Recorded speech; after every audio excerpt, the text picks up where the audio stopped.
Kama ulivyonitambulisha, mimi naitwa Amina Nangu, ni mkaguzi wa afya mwandamizi kutoka Wakala wa Usalama na Afya Mahali pa Kazi OSHA, ambao tuko hapa katika viwanja vya Chinangali katika kufanya maadhimisho ya wiki ya utumishi wa umma. Tumeungana na wenzetu wa utumishi wa umma kwa ajili ya maadhimisho haya na kutoa huduma mbalimbali ikiwemo elimu pamoja na mafunzo kuhusiana na utekelezaji wa sheria ya usalama na afya, lakini pia tunatoa huduma ya ukaguzi wa afya mahali hapa. Naam. Na kwa sababu tutakuwa tunahitimisha na wewe, basi nitazungumza mambo mengi kidogo kuelekea kwenye kuhitimisha. Umekunywa chai bila shaka asubuhi? Hakika. Nitaji nguvu ile kwenye mic ili iweze kusikika uzuri. Kwa hiyo nataka nitumie nguvu kwa sababu nimekunywa chai. Kwa sababu kunywa chai umeshiba. Asante. Karibu. Msikilizaji, niko na Amina Nangu, mkaguzi wa afya mahali pa kazi. Na tuko na mengi ambayo tunahitaji kujifunza hapa. Lakini kwanza nitake kujua kwa nini ukaguzi wa afya mahali pa kazi? Kwa nini ukaguzi wa afya mahali pa kazi? Ndio. Kazi zinazofanyika katika maeneo mbalimbali, kila aina ya kazi ina vihatarishi kulingana na aina ya kazi ambayo inafanyika katika eneo hilo husika la kazi.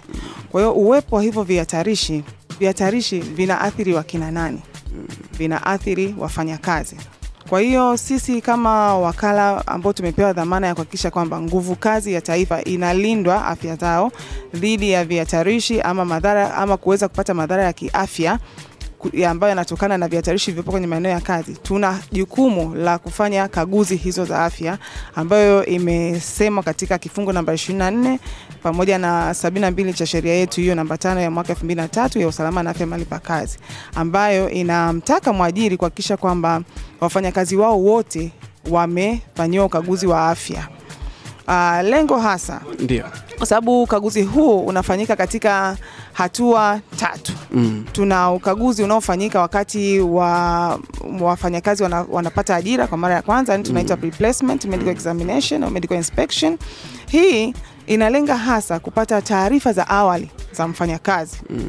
Tuweze kujua afya yake inakidhi vigezo vya kazi anayokwenda kuifanya ama majukumu anayoenda kuyafanya.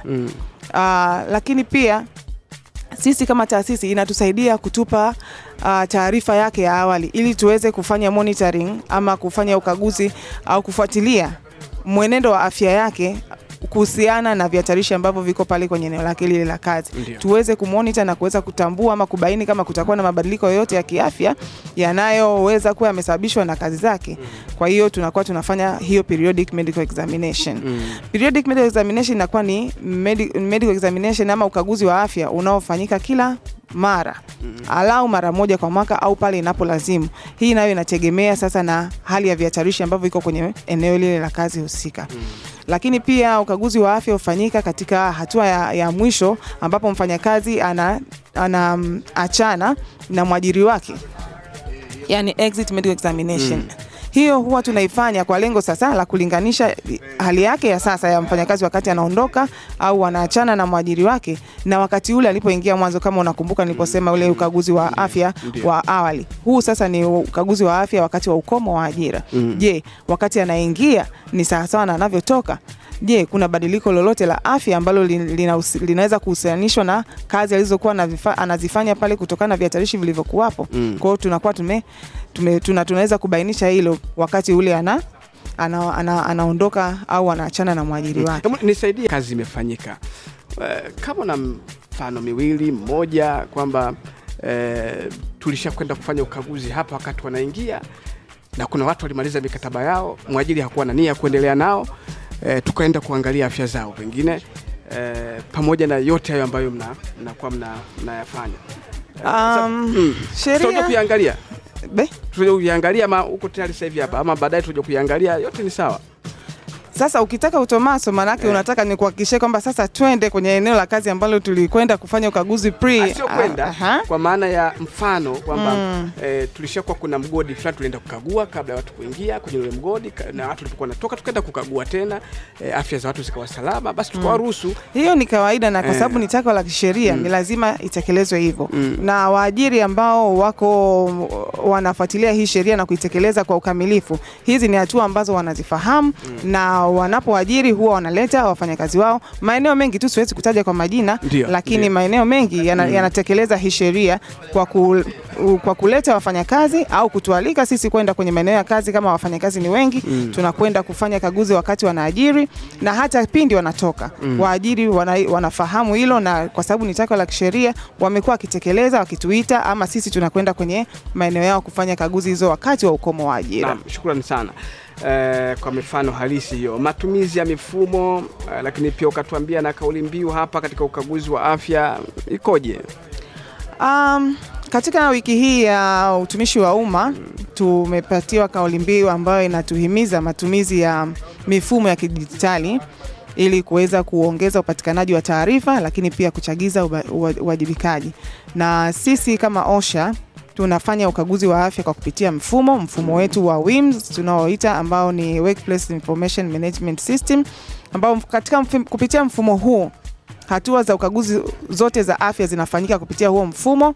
Na hii inatuwezesha kuweza kupata taarifa za hao wafanyakazi na mwisho wa siku kufanya tathmini na kuweza kubaini je, ni eneo gani ama sekta gani ambayo inaonesha ina vihatarishi zaidi au inaleteleza athari za kiafya kwa wafanyakazi zaidi, na hivyo kutuwezesha sisi kama taasisi kutoa huduma au kufanya kaguzi zenye tija kulingana na matokeo ama taarifa hizo ambazo tunazipata kupitia mfumo wetu wa WIMS ambao pia tunatumia kwa ajili ya kufanya ukaguzi wa afya. Ndio. Yes.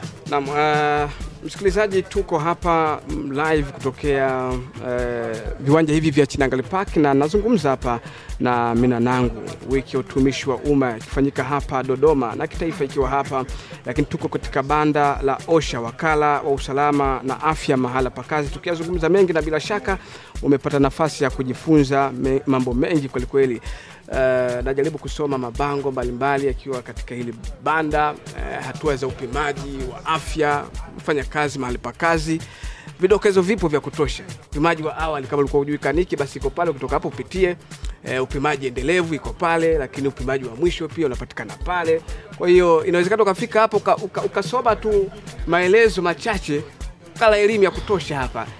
Tukielekea mwishoni kabisa, nataka tujue dira, dhima, namna gani ambavyo mambo haya mnaweza kuyafanya. Unaweza tukashirikiana.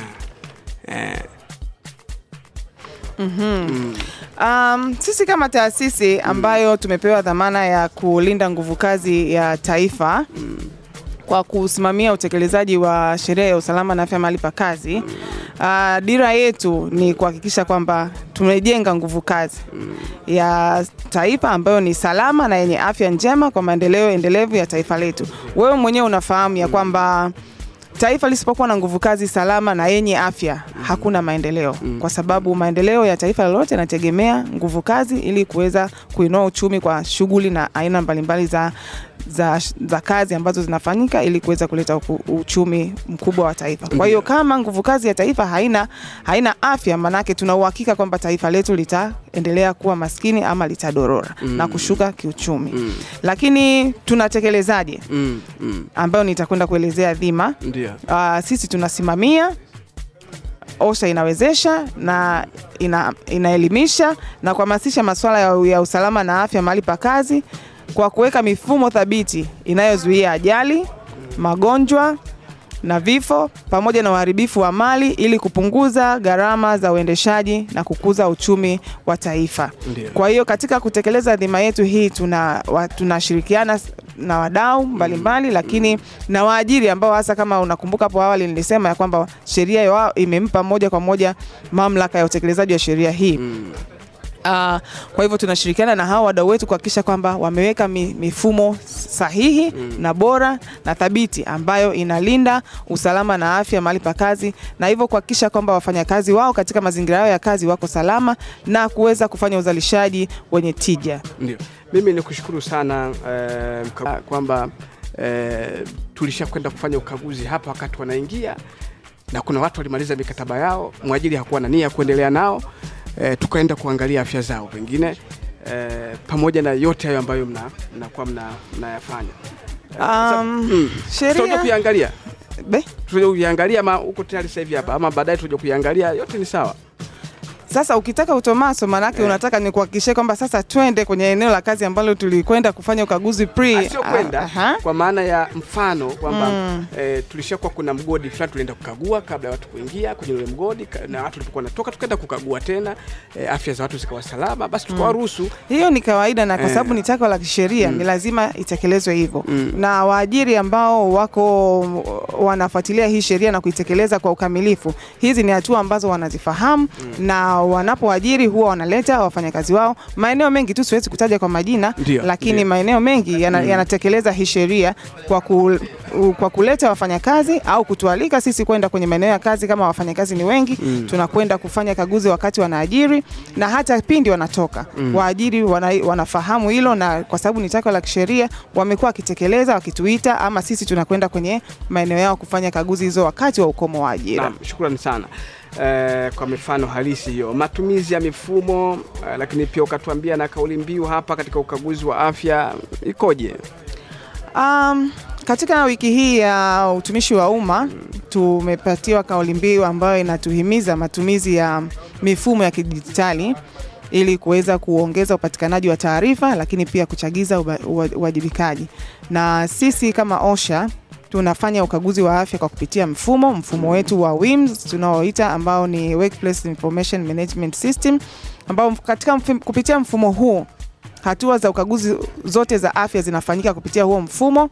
Na hii inatuwezesha kuweza kupata taarifa za hao wafanyakazi na mwisho wa siku kufanya tathmini na kuweza kubaini je, ni eneo gani ama sekta gani ambayo inaonesha ina vihatarishi zaidi au inaleteleza athari za kiafya kwa wafanyakazi zaidi, na hivyo kutuwezesha sisi kama taasisi kutoa huduma au kufanya kaguzi zenye tija kulingana na matokeo ama taarifa hizo ambazo tunazipata kupitia mfumo wetu wa WIMS ambao pia tunatumia kwa ajili ya kufanya ukaguzi wa afya. Ndio. Yes. Naam, msikilizaji, tuko hapa live kutokea viwanja hivi vya Chinangali Park, na nazungumza hapa na Mina Nangu, wiki ya utumishi wa umma ikifanyika hapa Dodoma na kitaifa ikiwa hapa, lakini tuko katika banda la OSHA, wakala wa usalama na afya mahala pa kazi, tukizungumza mengi, na bila shaka umepata nafasi ya kujifunza mambo mengi kweli kweli. Najaribu kusoma mabango mbalimbali yakiwa katika hili banda, hatua za upimaji wa afya, kufanya kazi mahali pa kazi, vidokezo vipo vya kutosha. Upimaji wa awali kama ulikuwa hujui kaniki, basi iko pale, kutoka hapo upitie. Upimaji endelevu iko pale, lakini upimaji wa mwisho pia unapatikana pale. Kwa hiyo inawezekana ukafika hapo ukasoma tu maelezo machache, kala elimu ya kutosha hapa. Tukielekea mwishoni kabisa, nataka tujue dira, dhima, namna gani ambavyo mambo haya mnaweza kuyafanya. Unaweza tukashirikiana.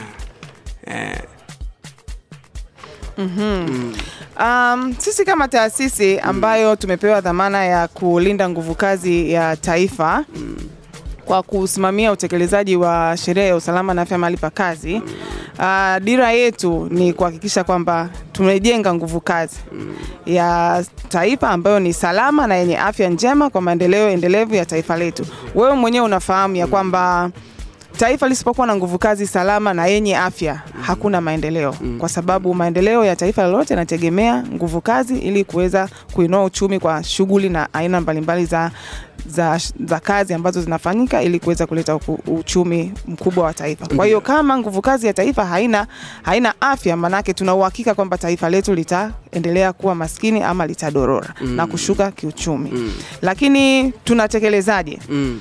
Ambayo nitakwenda kuelezea dhima. Ndio.